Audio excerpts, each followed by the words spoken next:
দাস দাসী যারা আছে, বাম পতিত তথাকথিত সুশীল, এখনো আবার চেষ্টা করছে পিছনের দরজা দিয়ে আওয়ামী লীগকে ফেরত আনতে। ৭২ সালে আওয়ামী লীগের নেতা শেখ মুজিবুর রহমান যখন দেশে ফিরে আসলেন, আপনারা জানবেন অস্থায়ী সরকারে যাকে প্রেসিডেন্ট ঘোষণা করা হয়েছিল, তিনি দেশে এসে পর্যন্ত প্রেসিডেন্টের শপথ নেবার প্রয়োজন মনে করেন নাই। তিনি শুধু প্রয়োজন মনে করেন নাই, তিনি স্বাধীন বাংলাদেশের ঘোষণাপত্র, যেটা 1971 সালের 17 এপ্রিল পাঠ করা হয়েছিল, সেই ঘোষণাপত্রটা উনি কোনোদিন ভালো করে পড়েন নাই। সাম্য, মানবিক মর্যাদা এবং সামাজিক সুবিচারের ভিত্তিতে নতুন একটা বাংলাদেশ রাষ্ট্র তৈরি করবার প্রয়োজন কেন হয়েছিল, সেটা তিনি কখনো বুঝবার চেষ্টা করেন নাই। তাজউদ্দিন আহমেদ ওনার বিশ্বস্ত সহচর ওনার লেখাতে এবং বক্তব্যে বারবার বলেছেন, শেখ মুজিবুর রহমানকে অনেকবার অনুরোধ করা হয়েছে মুজিবনগর সরকার ভিজিট করবার জন্য।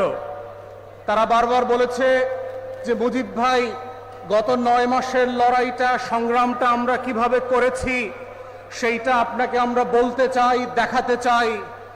আমরা সীমান্তের ওই পার থেকে এসে কিভাবে মুক্তিযুদ্ধকে সংগঠিত করেছি, মেহেরপুরের বৈদ্যনাথ তলার আম্র কাননে কিভাবে নতুন করে আজাদির লড়াই তৈরি হয়েছিল, সেটা আপনাকে বলতে চাই, বুঝাতে চাই।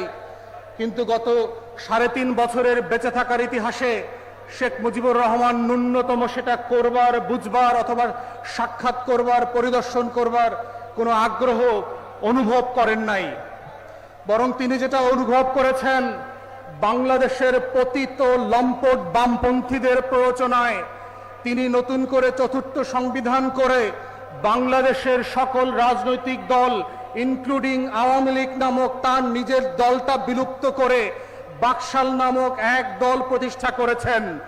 যেটা করবার মধ্য দিয়ে উনি প্রমাণ করেছেন যেই 71-এর 17 এপ্রিল স্বাধীনতার ঘোষণাপত্রে বলা ছিল পাকিস্তান রাষ্ট্র থেকে আমরা কেন আলাদা হচ্ছি, সেই তালাকনামার প্রত্যেকটা ধারা উপধারা লঙ্ঘন করে বাকশাল করবার মধ্য দিয়ে শেখ মুজিব প্রমাণ করেছেন 71-এর যুদ্ধ যেহেতু আমাকে ছাড়া হয়েছে, এই দেশের জনগণকে ধিক্কার দিয়ে 4th সংশোধনী করে বাকশাল কায়েম করে প্রমাণ করেছেন এই দেশ আমার, আওয়ামী লীগের, শেখ পরিবারের, মুজিববাদের দর্শনে চলবে, 17 এপ্রিলের ঐতিহাসিক স্বাধীনতার ঘোষণাপত্র মোতাবেক চলবে না।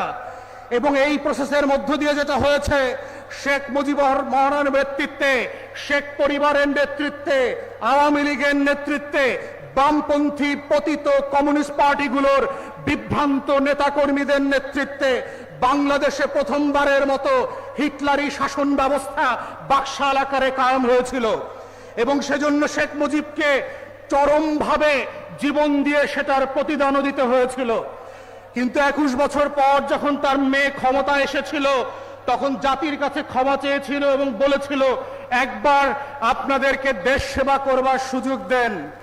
জনগণ ভুলে গিয়ে একবারের বদলে 2 বার ভোট দিয়েছিল এবং সেটার জন্য একইভাবে রক্ত দিয়ে 71-এ দেশ স্বাধীন করবার জন্য শেখ মুজিবুর রহমান যেভাবে দেশবাসীকে শায়েস্তা করেছিলেন 4th সংশোধনী করে বাকশাল করে, একইভাবে শেখ হাসিনা তার কন্যা বাকশালকে নতুন আওয়ামী ফ্যাসিবাদ নামে কায়েম করে বাংলাদেশের আজাদির লড়াইয়ের প্রত্যেকটা ধারা উপধারাকে লঙ্ঘন করে দেশের মানুষের স্বার্থ ভুলুণ্ঠিত করে দিল্লির কাছে বাংলাদেশ বেচে দিয়েছিল এবং প্রমাণ করেছিল শেখ পরিবারের রক্তে মাংসে ইতিহাসের সাথে হিটলারের সম্পর্ক আছে, বাকশালের সাথে মুসলিনের সম্পর্ক আছে, শেখ পরিবারের সাথে আওয়ামী লীগের সাথে দিল্লির সম্পর্ক আছে, বাংলাদেশের সম্পর্ক নাই।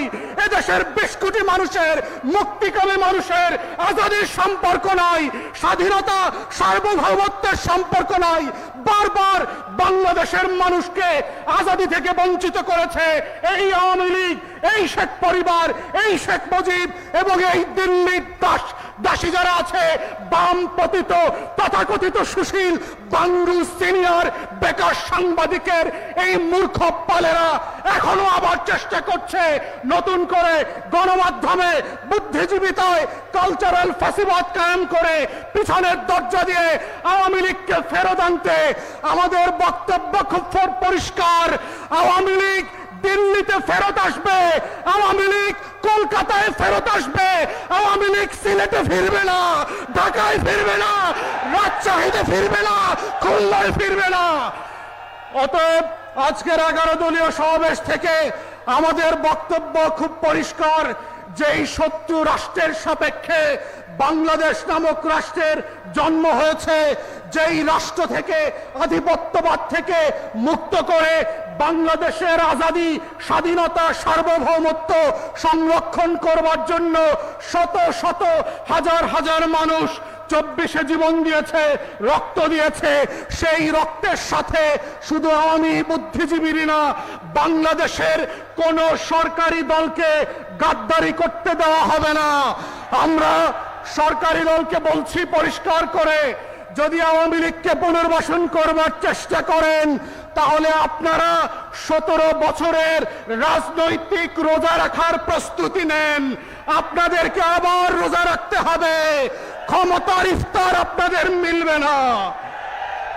আমাদের নতুন সরকারকে আমরা বারবার মনে করিয়ে দিচ্ছি, 24-এর গণ অভ্যুত্থানের যেই ওয়াদার উপরে ভিত্তি করে আপনারা ক্ষমতা এসেছিলেন, তার অন্যতম ওয়াদা ছিল হচ্ছে বিচার এবং সংস্কার।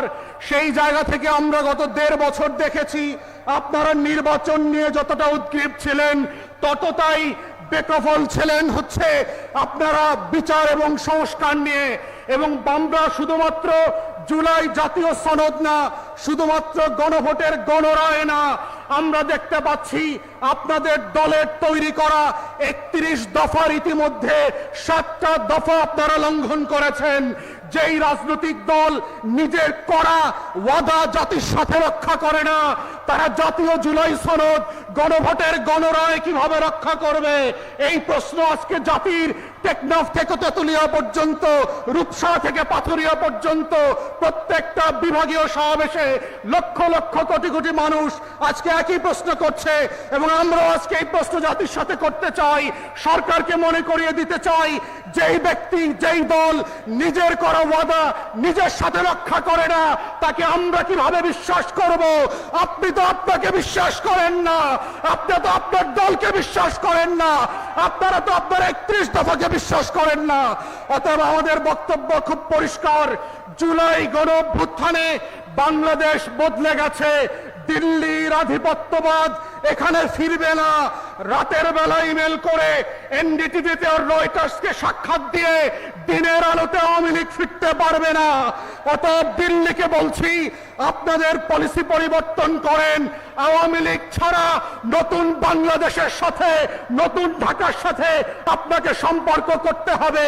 পুরাতন আওয়ামী লীগের বাংলাদেশ আর ফিরবে না, আপনার আধিপত্যবাদও ফিরবে না। আমাদের লড়াই চলছে এবং চলবে, সেই লড়াইতে আপনাদেরকে পাশে থাকবার আহ্বান জানিয়ে আমার বক্তব্য এখানেই শেষ করছি। আসসালামু আলাইকুম।